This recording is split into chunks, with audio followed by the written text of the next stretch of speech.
नमस्कार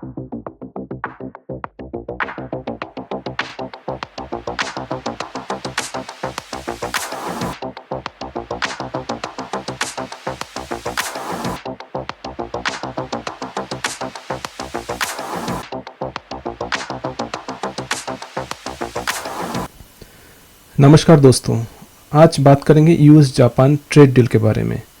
तो पिछले 6-8 महीनों में हम सभी को पता है कि यूएस वर्ल्ड वाइड टैरिफ बढ़ाने के लिए या टैरिफ चेंज करने के लिए डिफरेंट कंट्रीज़ के साथ ट्रेड्स को इम्प्रूव करने में टैरिफ जैसे यूएस को सपोर्ट कर सकता है या फिर पूरे वर्ल्ड इकोनॉमी को मॉडिफाई कर सकता है, इस पर जोर दे रहे हैं। तो डोनाल्ड ट्रंप के इस टैरिफ का इम्पैक्ट सारी दुनिया पर हो रहा है, इंक्लूडिंग इंडिया। तो जिन लोगों को टैरिफ के बारे में जानकारी नहीं है उनके लिए मैं बता दूं कि जब कोई भी कंट्री किसी दूसरे देश से कुछ सामान या कमोडिटी या गुड्स या प्रोडक्ट इंपोर्ट करता है तो उस इंपोर्ट पर कुछ टैक्स लगता है, यानी कि इंपोर्ट टैक्स। तो इस इंपोर्ट टैक्स को ही टैरिफ बोला जाता है। ये इंपोर्ट टैक्स जिस देश में सामान आ रहा है उस देश के लिए तो इनकम है, लेकिन जिस देश से सामान एक्सपोर्ट किया जा रहा है उसके लिए एक्सपेंसेस है। तो यूएस वर्ल्ड वाइड इस टैरिफ को डिफरेंट कंट्रीज़ के साथ डिफरेंशियली अप्लाई करके अगले कई सालों के जो वर्ल्ड ट्रेड होंगे उनमें बेनिफिशियरी होना चाहता है, यानी उनमें बेनिफिट लेना चाहता है। क्योंकि पिछले कई सालों के स्टैटिस्टिक्स से ये पता चला है कि यूएस और चाइना के बीच में जो ट्रेड डील हुआ है उसमें बहुत बड़ा एक यूएस का इकोनॉमी चाइना की तरफ शिफ्ट हो रहा है। यानी कि यूएस जितना एक्सपोर्ट करता है चाइना लगभग उसका 3 से 4 गुना प्रोडक्ट यूएस को एक्सपोर्ट करके पैसा कमाता है। इससे यूएस को एक बहुत बड़ा ट्रेड डेफिसिट फेस करना पड़ रहा है, जिसको कि डोनाल्ड ट्रंप बदलना चाहते हैं। तो इस ट्रेड डील में डिफरेंट कंट्रीज़ के साथ जो पिछले 10-20 सालों में एक एग्जिस्टिंग प्रोसेस चल रहा था वो प्रोसेस डिस्टर्ब्ड हो गया है और ये ट्रेड डील सालों में सेटल हुआ है। तो इसको चेंज करने में भी सालों का समय लग सकता है। ये 2-4 महीने में चीज़ें सेटल नहीं होंगी, क्योंकि नवंबर में जब प्रेसिडेंट ट्रंप री इलेक्ट हुए उसके बाद से टैरिफ की बातें हो रही हैं, लेकिन डिफरेंट कंट्रीज़ के साथ निगोशिएशन के बावजूद किसी भी कंट्री के साथ ट्रेड डील फाइनलाइज नहीं हो पाया है। कई महीने पहले पता चला था कि इंडिया के साथ लगभग फाइनल हो गया ट्रेड डील, फिर भी अभी फाइनल उसका फॉर्मेट सामने नहीं आ पाया है। इसी बीच जापान के साथ एक ट्रेड डील का सेटलमेंट का न्यूज़ ब्लूमबर्ग चैनल पर एयर हुआ है, जिसको कि आज मैं आपके साथ शेयर करूंगा एक छोटा सा क्लिप, फिर उसके बारे में आगे बात करेंगे।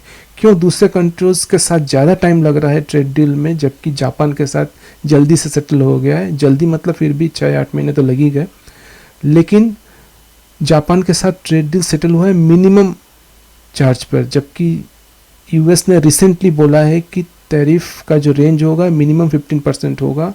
हालांकि ये रेंज पिछले कई महीनों से कई बार फ्लक्चुएट किया है, जिसके लिए वर्ल्ड इकोनॉमी और सेंसेक्स और ट्रेडिंग और स्टॉक मार्केट काफ़ी फ्लक्चुएट हुआ है। लेकिन फिर भी अभी रिसेंटली सुनने में आया है कि ये ट्रेड डील 15% से लेकर 50% के रेंज में रहेगा। तो जापान के साथ ट्रेड डील कैसे सेटल हुआ, क्यों हुआ, इसके पीछे प्रोबेबल रीज़न क्या है, इस पर आज चर्चा करेंगे। जिनको यूएस जापान के बिजनेस डील का हिस्ट्री नहीं पता है उनके लिए काफ़ी यूज़फुल है। तो सीधे चलते हैं ब्लूमबर्ग के चैनल पर। पहले सुनते हैं न्यूज़ का वो क्लिक जिसमें यूएस के कॉमर्स सेक्रेटरी होवर्ड लुटनिक अपना भाषण दे रहे हैं ब्लूमबर्ग टीवी चैनल के एंकर को। I'm with another negotiator that was at that table with the president last night, Commerce Secretary Howard Lutnick. I want to pick up on this idea, and good morning. Thanks for joining us. I want to pick up this idea of innovative financing mechanisms and this $550 billion fund the Japanese are going to be investing into. What exactly is that fund going to look like? So the Japanese are going to give America the ability to choose the projects, decide the projects, and execute the projects. So let's say we want to build generic pharmaceuticals, right? We don't make antibiotics in America. So the president says, let's go make antibiotics in America. The Japanese will finance the project. They will finance the project, and then we'll give it to an operator who'll run it, and the profits will be split 90% to the taxpayers of the United States of America and 10% to the Japanese. So they basically bought down their tariff rate by this commitment of we will back what you, the president, want, and you, America, want to build in America that are key to national security concerns. We'll back that, and therefore we'll be on your side. The Prime Minister, Ishiba, says these are loan guarantees. Is it more than that? Of course it's more than that. It's equity, loans, and loan guarantees. They have to deliver the project. So we say, let's build semiconductors. We want to build $100 billion worth of semiconductor fabs, is what you call them, because we want to make those chips in America. The Japanese will finance that whole project. They've got to put down equity, loans, whatever they want to do. They have to deliver the $100 billion. Or Japanese companies?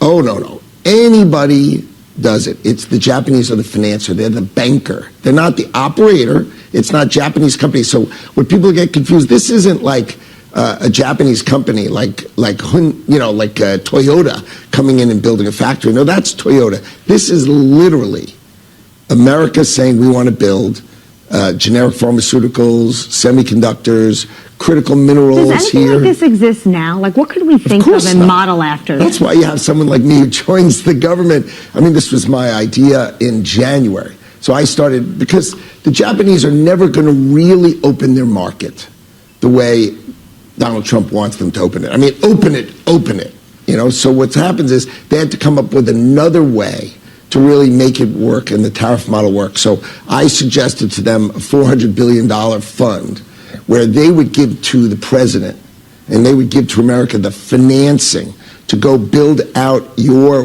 whatever you think for national security, go build it, we'll back you, and that's the model. तो यहाँ पर आपने सुना कि जो US के secretary of commerce हैं, इन्होंने बोला कि कई सौ मिलियन डॉलर का इन्वेस्टमेंट जापान करेगी. Japan will be the investor in US. US will construct the manufacturing hub and manufacturing facilities and everything, including manufacturing through sales, through revenue generation, all those things, and eventually the profit which will be produced 90% उसमें से जाएगा US tax payers के पास, 10% का profit Japan के पास जाएगा. लेकिन क्या ये मॉडल दूसरे कंट्रीज़ के साथ भी चलेगा? आई मीन दूसरे कंट्रीज इस तरह के किसी मॉडल पर जाएंगे for relief in the tariff? तो इसके लिए हमें जानना पड़ेगा कि जापान के साथ ऐसा इजीली क्यों हो गया. इसके पीछे एक हिस्ट्री, एक इतिहास है. चलते हैं जापान के हिस्ट्री के ऊपर. जब वर्ल्ड वार 2 चल रहा था, हम सभी को पता है कि 1939 से लेकर लगभग 46 तक वर्ल्ड वार 2 चला. वर्ल्ड वार 2 में यूएस एक्चुअली न्यूट्रल था, ओके, और जापान यूएस के साथ कुछ ट्रीटी करना चाह रहा था for political benefits in and around the territory. Japan के आसपास की जगहों पे पॉलिटिकल बेनिफिट्स के लिए, डिप्लोमेटिक इंटरनेशनल बेनिफिट्स के लिए कुछ एग्रीमेंट करना चाह रहा था, जो कि फाइनल नहीं हो रहा था. अचानक से जापान के फोर्सेस ने, आर्म्ड फोर्सेस ने यूएस के एक बहुत ही बड़े हार्बर पर, जहाँ पर कि फाइटर प्लेन्स रेस्ट करते थे, वहाँ पर, जिसको कि हम सभी जानते हैं पर्ल हार्बर के नाम से, वहाँ पर मेजर अटैक किया. ठीक है, लगभग 200 हवाई जहाज़ में यूएस का डिस्ट्रॉय कर दिया था. और ये बहुत ही मैसिव अटैक था जापान का. तो इस अटैक के बाद यूएस ने अगले दिन ही डिक्लेयर किया जापान के अगेंस्ट में वॉर, ओके. और उस समय अलायंस होते थे वर्ल्ड वार में, तो कुछ कंट्रीज़ एक साइड में, कुछ कंट्रीज़ दूसरे साइड में, ओके. सो इंग्लैंड और यूएस एक साइड में थे, ओके, जर्मनी ऑपोजिट साइड में था, इस तरीके से. तो इसके बाद क्या हुआ कि वर्ल्ड वार 2 के एंड के लगभग में, जब हिरोशिमा नागासाकी का बम्बार्डमेंट का केस हुआ, तो हिरोशिमा नागासाकी 2 शहरों में इन्होंने न्यूक्लियर बॉम्ब बरसा दिया, जिससे लाखों लोग ऑन द डे मरे. उसके बाद कई महीनों तक तो ऑन रिकॉर्ड्स मरे, लेकिन कई पीढ़ियों तक, कई दशकों तक इम्पैक्ट रहा न्यूक्लियर रिएक्शन का उनके नेक्स्ट जनरेशन्स पर, सक्सेसर्स पर। ओके, तो जापान इस हिरोशिमा नागासाकी के बम्बार्डमेंट के बाद इतनी बुरी तरह से ध्वस्त होगा कि उसने वर्ल्ड वॉर में सरेंडर कर दिया। उसी समय जर्मनी ने भी सरेंडर कर दिया था। तो इसके बाद इमीडिएटली उसके बाद यूएस ने जापान के साथ एक पीस ट्रीटी साइन किया, जिसमें यूएस ने बोला कि जापान को एग्रेसिव मिलिट्री फोर्सेस या डिफेंस का पावर जनरेट नहीं करना या जनरेट नहीं करने दिया जाएगा। जापान सिर्फ अपने प्रोटेक्शन के लिए मिलिट्री पावर मेंटेन करेगा और उसको आसपास की ताकतों से लड़ने की, यानी फॉरेन एनिमीज़ के साथ लड़ने के लिए सपोर्ट यूएस देगा। तो यूएस का पूरा एक बेस जापान में बन गया। उसके बाद से जापान के हर मिलिट्री एक्शन पर यूएस का फोकस है, यूएस की नज़र है, यूएस का कंट्रोल है। तो आप अगर फॉरेन कंट्री का एक बड़ा मिलिट्री ट्रूप हमारे देश में बैठा रहेगा तो वो सिर्फ हमारे मिलिट्री फोर्सेस पर ही नज़र नहीं रखेगा, हमारे ओवरऑल पॉलिटिकल सिनेरियो पर उसका नज़र और कंट्रोल होगा। तो हम देख सकते हैं कि यूएस किस तरीके से जापान पर अपना कंट्रोल किए हुए हैं। तो पहला पॉइंट है post war context and constitutional limitations, जिसमें कि यूएस ने जापान को बोला कि आप ज़्यादा कुछ नहीं कर सकते, लिमिटेड एबिलिटी में ही अपने मिलिट्री पावर को डेवलप कर सकते हैं। सेकेंड है यूएस जापान सिक्योरिटी ट्रीटी जो 1960 में हुआ था। तो उसके अंतर्गत वो to maintain the military bases in Japan, US का सारा पावर आ गया। Exchange for a commitment to defend Japan in case of attack, जो कि मैंने पहले ही बोला है। मिलिट्री प्रेजेंस, वो भी मैंने पहले बोला है कि यूएस का मिलिट्री जापान में रहेगा। ओके, बेसिकली उनका एक मिलिट्री बेस था ओकिनावा, वहाँ पर यूएस का सारा कैंप बना हुआ है, आज तक बना हुआ है। Then defence spending and capabilities, so US ने जापान को सपोर्ट किया कि आप अपना डिफेंस कैपेबिलिटी बिल्ड कर सकते हो। और जॉइंट एक्सरसाइज एंड कोऑर्डिनेशन, तो ये जो एक्सरसाइज होंगे ये this is the signal to the potential adversaries या एलाइज के लिए कि जापान के पास यूएस का सपोर्ट है। लेकिन इन समरी इससे क्या हुआ? इन समरी इससे ये हुआ कि जापान को कैप्चर ना करने के बदले में ये सब चीज़ें हुई, मतलब कि जापान में यूएस का मिलिट्री फोर्स रहेगा, क्योंकि यूएस जब जापान के ऊपर जब बम्बार्डमेंट हुआ जापान एकदम कमज़ोर हो गया, तो यूएस ने वहाँ पर ऑक्यूपाई करना शुरू किया। फिर जापान ने सरेंडर कर दिया। फिर यूएस ने बोला कि हमारे साथ ट्रीटी साइन करो, तुम ये चीज़ें नहीं करोगे, ठीक है, बदले में हम क्या क्या चीज़ें करेंगे। क्योंकि जो हिरोशिमा नागासाकी का बम्बार्डमेंट था उसमें वर्ल्ड वाइड जापान को रिवाइव करने के लिए फिनेंशियल सपोर्ट दिया गया, ठीक है, यूएस का उसमें मेजर रोल था। So significantly influences the scope and development of Japan's military power. ठीक है, The alliance has been a subject of ongoing debate and occasional tensions. मतलब कि किसी को ही पसंद नहीं कि दूसरे देश का मिलिट्री पावर उसके कंट्री में रहे, लेकिन जापान ने तो पूरा ट्रीटी साइन करके एग्री किया है, अदरवाइज यूएस जापान को पूरी तरीके से कैप्चर कर लेता। ओके,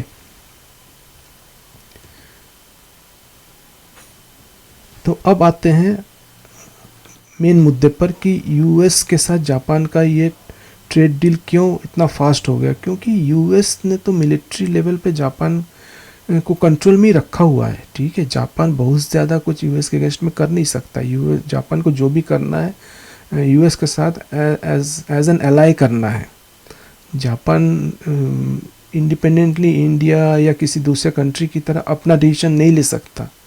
ओके, तो जापान का जो इन्वेस्टमेंट होगा यूएस में, जिसमें 90% यूएस टैक्स पेयर को जाएगा, 10% सिर्फ जापान के पास आएगा एज ए प्रॉफिट। इसके पीछे मेन जो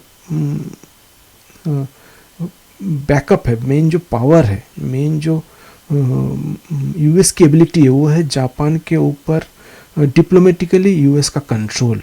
ओके, ये मेरा नज़रिया है, राइट। अब ब्लूमबर्ग चैनल में जो आपने अभी वीडियो देखा, इसमें वीडियो में आगे बहुत सी चीज़ें कही गई हैं, लेकिन मेन जो चीज़ है कि ये 15% टैरिफ पर, जो कि यूएस का अभी तक डिक्लेयर्ड मिनिमम टैरिफ लेवल है, जिस पे जापान के साथ एग्रीमेंट हो गया है, तो जापान के साथ ऑलमोस्ट सेटल हो गया। तो जापान का अब जो भी स्टॉक मार्केट का मूवमेंट है उसमें वॉलेटिलिटी कम होगा, स्मूथ हो जाएगा। और उम्मीद करते हैं कि इंडिया के साथ भी ट्रेड डील जल्दी फाइनलाइज हो जाएगा ताकि इंडियन स्टॉक मार्केट को भी बूस्ट मिले या वोलेटिलिटी कम हो, विक्स इसका कम हो। तो दोस्तों आज का जो डिस्कशन है वो उसको लाने के पीछे मेन रीज़न यही था कि किसी भी ट्रेड डील के पीछे, किसी बिजनेस डील के पीछे रीज़न काफ़ी लंबा, काफ़ी पुराना होता है, स्पेशली जब वो इंटरनेशनल बिजनेस डील होता है। तो इसी तरीके से जापान और यूएस के बीच का जो बिजनेस डील है आज का, इसके पीछे की हिस्ट्री वर्ल्ड वॉर 2 में छुपी हुई है, जिसको कि हमें समझना है। तो जो लोग इंटरनेशनल ट्रेड मार्केट में इन्वेस्ट करते हैं या फिर इंटरनेशनल ट्रेड करते हैं, उनके लिए इस कंसेप्ट को जानना बहुत ज़रूरी है। तो दोस्तों आज इतना ही है, मैं आगे और भी वीडियोस लाऊंगा as and when the news comes, और it will be important to share the analytical results with you. Video में अंत तक बने रहने के लिए आपका बहुत बहुत धन्यवाद। नमस्कार।